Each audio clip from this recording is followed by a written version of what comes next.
Good day.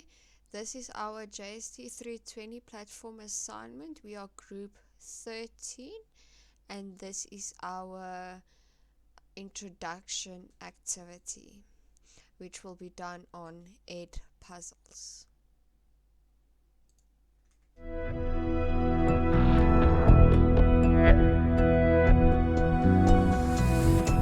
Volcanoes. In this video, we're going to learn about different types of volcanoes. The Earth is alive! Not alive like you and me, but the Earth is always moving and changing and never stays the same. You may see it right before your very eyes, or you may not see or feel it happen at all. But it's happening right now beneath our feet. The Earth is changing. Let's explore some of the ways the Earth changes. Run for your lives! She's gonna blow! It's a volcano! A volcano is a fracture or opening in the Earth's crust through which magma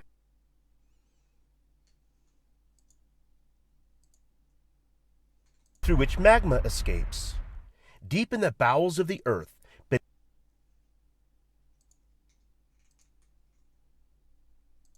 beneath the crusts are vast chambers of molten liquid rock we call magma. Magma can slowly cool and become hardened, or magma with trapped gases can flow and feed a volcano and rise to the surface of the Earth. When magma reaches the surface, it becomes lava. Magma can slowly cool and become hardened, or magma with trapped gases can flow and feed a volcano and rise to the surface of the Earth. When magma reaches the surface, it becomes lava.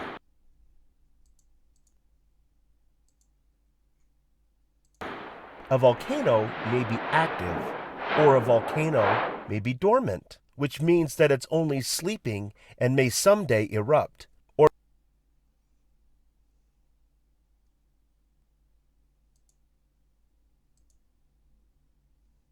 Or a volcano may be extinct, which means that it was once active but will probably never erupt again. Let's explore 3 types of volcanoes. Millions of years ago, the islands of Hawaii emerged from the sea, powered by erupting volcanoes. The formation of the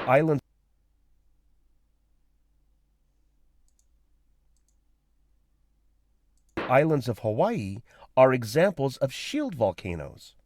Some of these volcanoes are active and continue to erupt. Other volcanoes have been dormant for 1 million years. These volcanoes are massive in area and have gradual sloping sides. The eruptions are like fountains, and lava flows are very liquid.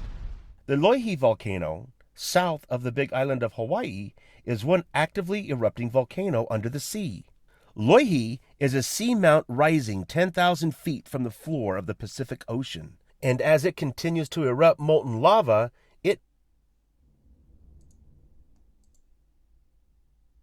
it one day will become an island all its own in about 100,000 years.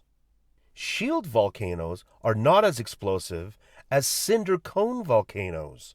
A cinder cone volcano has straight, steep sides.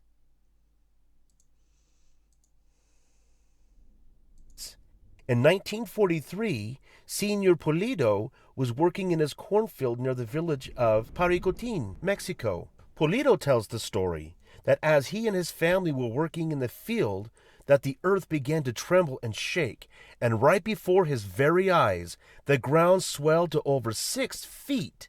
A fissure opened, and gray ash and smoke poured into the air, and the sound of a terrible hiss, and the horrible smell of sulfur. Through the thick smoke, Pulido could not find his family. He went back to the village and discovered they had arrived there safe and sound. Through the days and weeks and years that followed, the volcano would continue to grow to over 1,300 feet high, or 396.24 meters. Spewing hot smoke and ash into the air, everyone had to be evacuated and find another home as thick, slow-moving lava would advance to the villages of Paricutin and San Juan, which were destroyed. Can you imagine how awful that would be? The Paracutine volcano has been very important to scientists as they have seen the birth and rise of a volcano and watch it become dormant. And though a cinder cone volcano may be terrible, it is no match for the spectacle of a volcano which can be far more powerful, far more terrible, far more frightening, and more explosive. Of course, we are talking about the stratovolcano!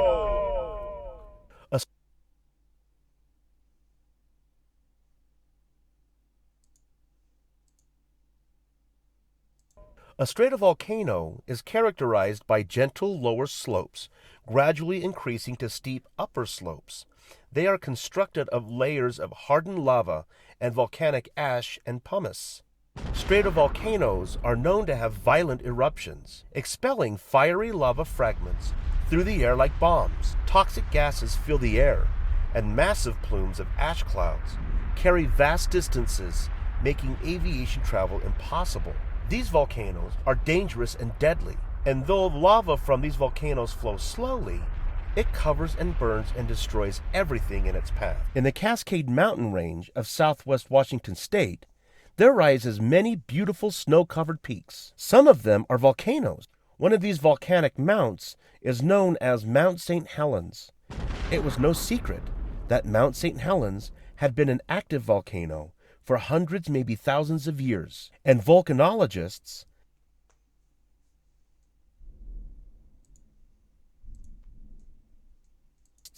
scientists who study volcanoes had been studying St. Helens with their equipment watching and waiting for another perhaps major eruption. It was possible that St. Helens would not erupt in their lifetime. Even with fancy equipment, these things are difficult to predict.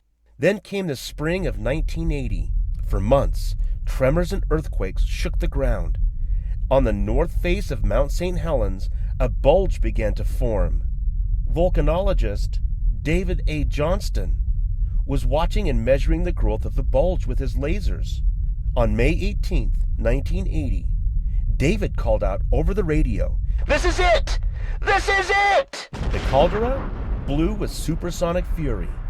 Everything in the path of this massive eruption was wiped out for 8 miles. David A. Johnston was camped right in the path of the most destructive volcanic eruption in known U.S. history. 250 homes, railways, bridges, highways, all gone.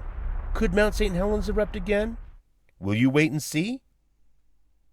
In the world, there are nearly 1,500 potentially active volcanoes.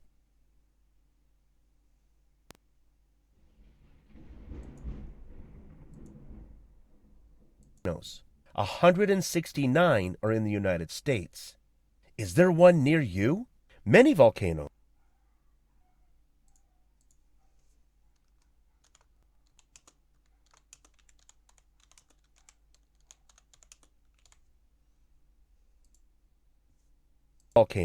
are located along the Pacific Rim, an area that reaches along South and North America, along the Aleutian Islands of Alaska, down the islands of Japan and the Philippines, Indonesia, New Zealand, and the South Pacific. This path in the Pacific Ocean is known as the Ring of Fire.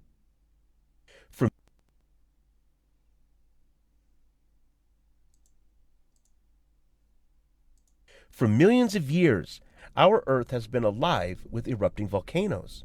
In addition to those we've explored, and among the most frightening and terribly destructive are Mount Vesuvius of Pompeii, Krakatoa in Indonesia, and the volcanic complex in Iceland. And deep underneath Yellowstone National Park lies enormous chambers of molten magma, which one day may find its way to the surface and become the most massive supervolcano ever. Thanks for following Clarendon Learning. Be sure to subscribe. If you're looking for more teaching resources, check us out at clarendonlearning.org.